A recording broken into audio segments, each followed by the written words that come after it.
Assalamualaikum warahmatullahi wabarakatuh. Salam rahayu untuk kita semuanya. Kali ini saya berada di Sendang Joko Towo, salah satu sendang yang dikeramatkan oleh warga sekitar karena sudah banyak yang mengalami kejadian-kejadian misalnya sembuh dari berbagai penyakit atau tercapai tujuan dengan karomah wasilah dari air Sendang Joko Towo. Air Sendang Joko Towo ini tidak akan pernah surut walaupun di musim kemarau. Dijuluki Sendang Joko Towo Lisah Senur Jayeng Katong.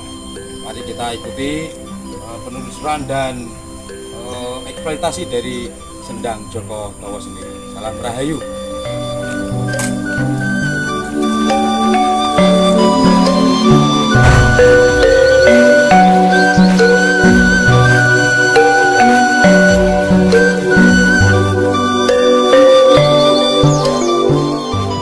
Nggih niku njenengan Mbah sinten asmane? Kula Mbah Resa Dasena. Mbah Resa Dasena. Resa Dasena. Nggih Resa Dasena. Yuswa pinten, Mbah?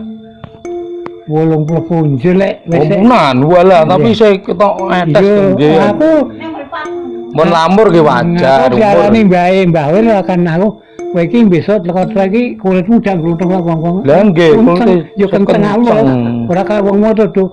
Ora kowe iki sukses anu kuat ya ning nggih matur nuwun Mbah. Nggih niki dusun apa Mas Mbah? Dusun apa? Dusun apa? Banyurip. Banyurip Desa Suru. Desa Suru. Nggih nggih nggih Desa Suru Desa Banyurip. Berarti masuk Boyolali. Boten Gejer. Gejer. Gejer Oh Gundi. nggih neng Gejer Gundi nih. Oh kecamatannya Gejer Gundi Kabupaten Grobogan. Nggih baru dadi Grobogan. Nggih. Nggih niki wong mriku enten sendang napa namine Mbah? Sing sendang siapalan iki Nggih. Joko Towo. Joko Towo. Nggih Lisah Senur anu Joko Towo. Joko Towo lah banyune Lisah Senur. Toyone Lisah Senur Jayeng Katong. Jayeng Katong. Nggih. Anu nyaruke Mbah Ingin ngono kuwi. Langarane mriku. Nah niku mulai kapan niku sendang niku toyone nyun sewu enten karomahe utawa saged kejaluki syarat kangge pertolongan niku mulai sejak kapan kemutan mboten? Napa awet jenengan alit? Nggih awet aku cilik aku ngeneng ya awet mbah isik. Ning yo nak njaluk kono kan dina Jumalegi ngono. Dae dina Jumat Legi niku. Legi. Entuk ngurmati kono ya setahun Jumalegi lagi ya corona lagi Jumalegi. Sing kene iki pasti Mas Dodo itu Mas yo. Anu kandhane yo wong kuwi ngurmati ambu kabeh wong desa ki do. Ngoten. Kabeh kok. Iki sejarah ngoten. Ya terus iki Akhire sampai saat niki dipun pun dibancai bancai ben ya doa Jumat Legi. Setahun sepindah nggih Jumat Legi. Niku mulane wulan apa? ora mesti butuhe Sing penting besar kae besar. vokal katanya besar. Lah iki nyandak surat tanggal 6 ning. Wis arep. Nah yo dihormati mah. Dihormati Engko ndak kliwat nae wong. Engko jenenge wong lali wae. Balurae kan yo Nggih. pegawene akeh mah. Cuma direno bate yo. Terus anu lingkungan ati dikandani urunan nyepul kok 15 ngono ge cukup pisik. Nggih. Gua segane nggo dhewe pisike dulah kono ngono. Wong desa niku pisike iki dulah mriku nggih sing godhog. Banyune banyu mriku wau. Oh, toyone toyo mriku. Nggih. Nah, digodhog teng griya mboten umup. Nek digodhog teng griya Mboten umup. mboten saged umup. Nggih niku Umup nggih godhog iki nggih. biasa lah umup-umup nggih. Niku toyone mboten nate sat kados Mbah. Mboten. Pokoke 3 ngetak ya. Tiga ngerak nggih kebak. Lah niki ditutup mulai kebak. Kebak meneh. Nggih. Rasane toyo nggih sami kados toyo biasane nek diinum yo. Iki anu. Lek Rada asin-asin dicet. ora semu asin. Nggih metane anu lengang bengen. Oh ngoten Nek lengane pun Wis nanti setahun iki ya pahit-pahit. Lah nek jenengan mriki niku napa nganune juru kuncen ngoten istilah. bosan kula niku sengen melu. Nggih. Lah kula lah aku tak leren lah kowe dhewe wae. Ngoten. Anu udah melu gresik udah kandungan apa kowe dhewe. Nggih. Lah niki Kan termasuk bae kan mantane. nggih mantane nggih. riyen nggih kula kalih Blawir. Nggih, nggih. Nggih mantane dukun wau Nggih. Nggih. Nggih sendang niku sejarah niku petilasan napa, Mbah? Nak sak ngertosin jenengan lah. Nggih, nak niku nggih riyen niku sing gawe niku nggih. Niku Mbah Joko Tono asih nggih berangkat kula areane. Mbah Joko Tono. Joko Tono ki Joko Tono. nggih sing manggon mriku niku. Oh, wonten nggih, nggih. Niku kan gathuke niku anu kartong napa niku Kak, punden kartong napa. Punden katong niku Nggih, gathuke. bacan kartong ternyata iki melu mriki. Oh, ngoten. Bacan kartong kan mimi tuwa. Kartong mriko nyekel punden kartong. niku Mbak anu Tuwili niku. Terwileng nggih gathuke ning Etan dalan niku to. nggih ning Etan masjid.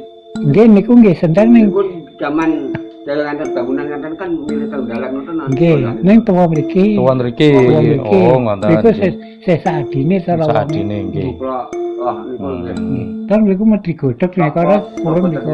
Nah, mriko sing terwili purun godhog. Purun dipeki wong desa purun. Purun. Nak Mriki mriki purun mboten. khusus gadus wong nggene sapi. Hewan ternak hidup, nggih. nggih nggih, entuk. nggih. Nah digodhog mboten purun. Mboten purun. Lah nek sing sowan mriko Mendetoya sing pernah sing sowan teng ngene jenengan kan ngeterno ngoten penyuwune rata-rata damel tombo napa Ya nggih sing jape nggih pamane sampean dan mangke sing jawab bawer. bawer. Lah sampean kula anu mriki ngoten. nyuwun toya kangge bobok mbok Nggih. kula sakit niku ora dijawab mriko. Oh, Di nggih. opo nggih menen? Nggih lantaran bawer wau. Nggih lan bawer. Nggih, nggih. Nah sengen bawer nggih kula nggih. Larane piye ya tak sembungna karo kono Tembunge. nggih. Jaluk Nggih. tombo kali Mbah Joko Tawa. Nggih, nggih. Joko Tawa ki ya tombo ki ya, Mbak Nak. Nggih. Diartekno nggih. Tawa ki dari tombo. Tawa. Nggih. Joko Tawa. Tawa. Niku teng liya desa niku segelas niku wong lara rene nggih umbene nggih waras. Ah, ya Nah, alhamdulillah. darah ngare-ngare mriko gawe pun adoh. Dan Iki iki kae dinan dalam iki nggih kan pun payungi dipayungi wae. Ngoten. Nggih kaya sabar ngoten. Nggih. Nek nggih kayak selamat nggih. Nggih. Ngomong Nggih kedhe ngoten lho dijogo, dirawat ben yo enek pemasukan kanggo desa kan ngoten lho ngrawat pundene niku ambak Nggih, ngoten nggih. kasar ben rapi lah ngoten. nggih. Nek mboten ngoten yo mengke yo sak-sake yo.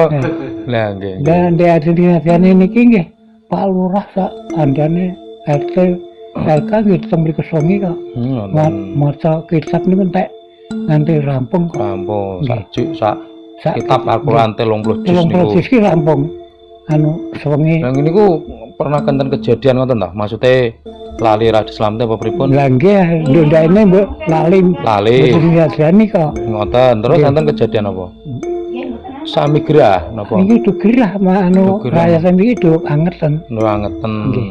Kan saiki nggih biasa wonten mblambi blek pitik, Nggih. sekul ya sak Nggih, ya sak pis- gathuke ngoten niku. Nggih. Pisik niku nggih Asal pitik mboten semani ngoten lho. anu penting sing pisik Jawane Penting pitik Jawa. jago siji. Jago Kangge setunggal. niku lah liyane ke kroeng mangke nggih Oh. pisik potong niku. Oh, kangge daharan Nggih, di- masyarakat niku ya pitik nggih. potong Nggih nggih. dijun sepuk-sepuk angger wakul. Nggih, nggih. Sama lima menyang apa nggih untuk berkas kabeh. Ya nggih. Zaman kira Udune nggih ngoten. niki nek ana rekon siji iki wong iki kebuak ya. Lah Niku nggih. menyang kabeh niku kabeh Nggih. selamat.